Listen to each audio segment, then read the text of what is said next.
Question number 35. X is working in a company on a salary of 10,000 per month and dearness allowance of 1,250 per month and medical allowance 500 per month. Medical allowance fully taxable. DA और salary भी fully taxable. He received 3,500 as bonus for the year 21-22, fully taxable.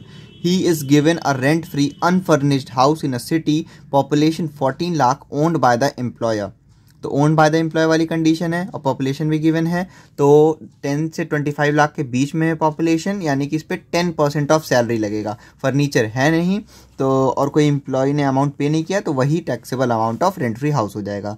The house is also provided with a gardener on a monthly salary of 250 per month, fully taxable. He has taken a loan of rupees 10,000 from his employer for purchasing a motorcycle. और हमने पढ़ा है 20,000 rupees से कम का loan जो भी होता है वो एग्जेम्प्ट रहेगा, और 20,000 से ऊपर भी अगर लेते हैं और वो रूल 3A के लिए लेते हैं तो वो भी एग्जेम्प्ट. लेकिन यहाँ से 20,000 से कम है तो ये एग्जेम्प्ट रहेगा. Employer paid 4,000 as his membership fee of Rotary Club for the year ending 31st March 2022. तो ये भी fully taxable होता है रोटरी क्लब के लिए. He is contributing 15% of his salary to recognized provident fund. तो एम्प्लॉय का कंट्रीब्यूशन तो वैसे भी नहीं लेते हैं चाहे कितना भी कंट्रीब्यूट हो.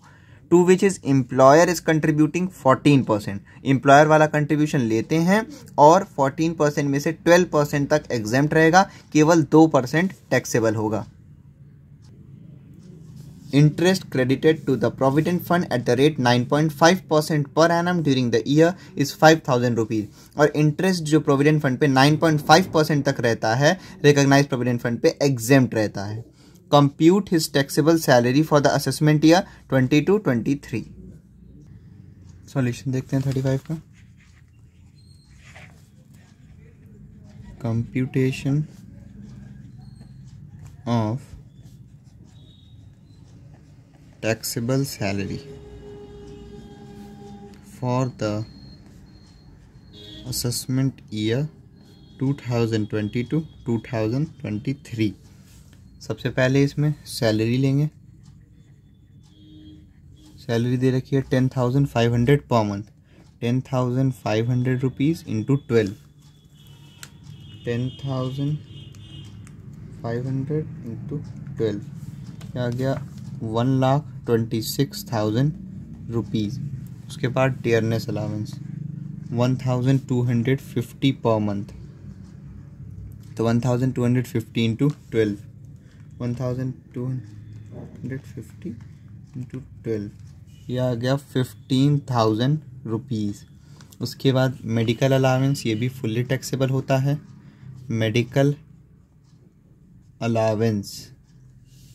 मेडिकल अलाउंस है 500 पर मंथ. 500 into 12 6,000 rupees.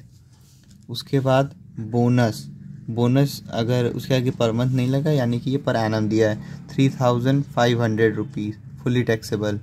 फिर रेंट फ्री हाउस का हम लोग कैलकुलेशन करेंगे. तो रेंट फ्री हाउस का देख लेते हैं कैलकुलेशन.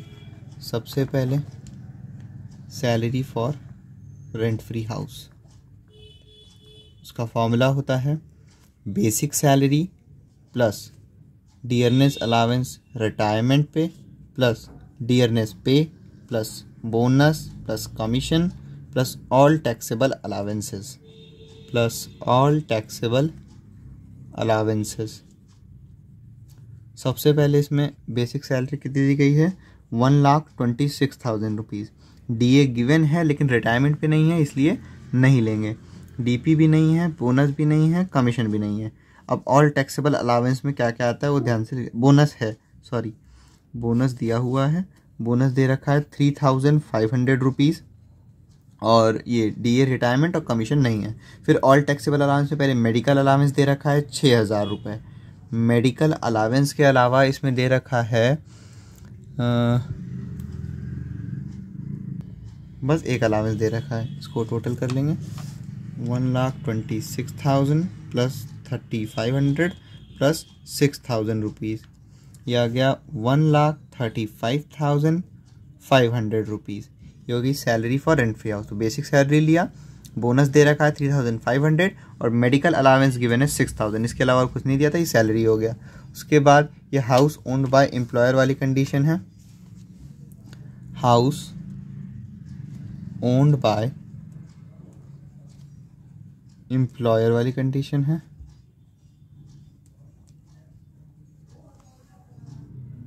इसमें पॉपुलेशन पे बेसिस होता है, पॉपुलेशन 10 to 25 लाख है, यानी कि 10% ऑफ सैलरी, और सैलरी हमने कैलकुलेट किया 1,35,500 रुपीज़, यानी कि आ गया 13,550।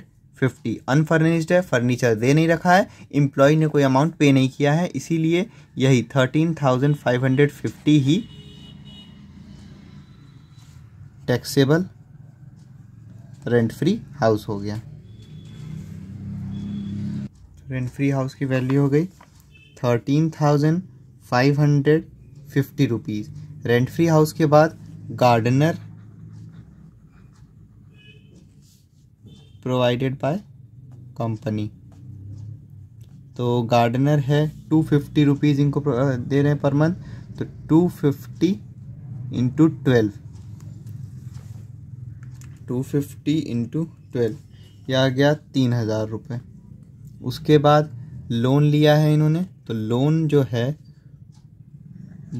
जो है वो बिलो 20,000 रुपीज़ है, इसलिए एग्जेम्प्ट रहेगा, केवल ये लोन ऑफ 10,000 रुपीज़ था तो इसलिए नहीं लेंगे।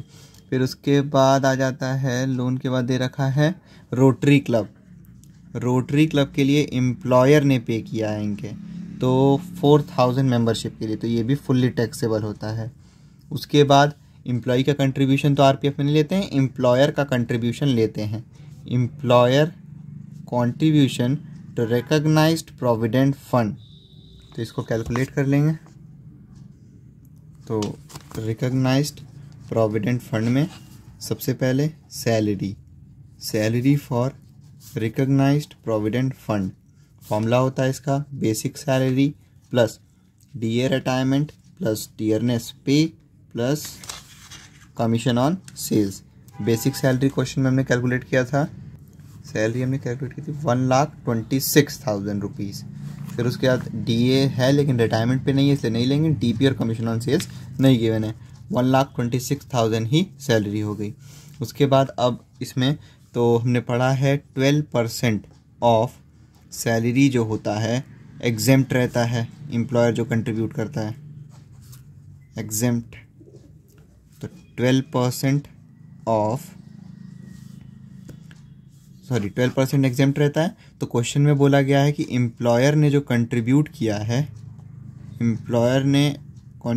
क्वेश्चन में 14%, तो टैक्सेबल परसेंट निकाल लेते हैं हम, taxable percent is equal to, भाई एम्प्लॉयर ने जो कंट्रीब्यूट किया है वो है 14% और उसमें से 12% रूल कहता है कि एग्जेम्प्ट रहेगा, तो ये आ गया 2%, केवल 2% of this salary will be exempt,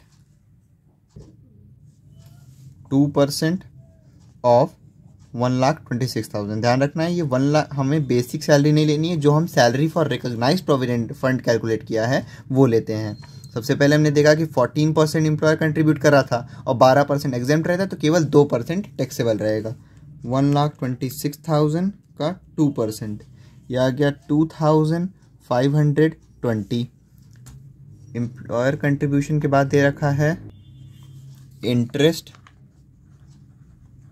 credited to recognised provident fund 9.5% तक क्रेडिट किया गया है, तो 9.5% तक रिकॉग्नाइज्ड प्रोविडेंट फंड पे कोई भी इंटरेस्ट है तो वो एग्जेम्प्ट होता है। इसको टोटल कर लेंगे तो ग्रॉस सैलरी आ गया 1,73,570 ग्रॉस सैलरी।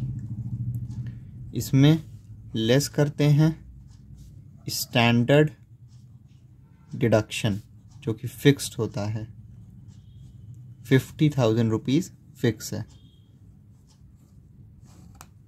तो आ जाएगा 1,23,570, ये हो गई टैक्सेबल सैलरी।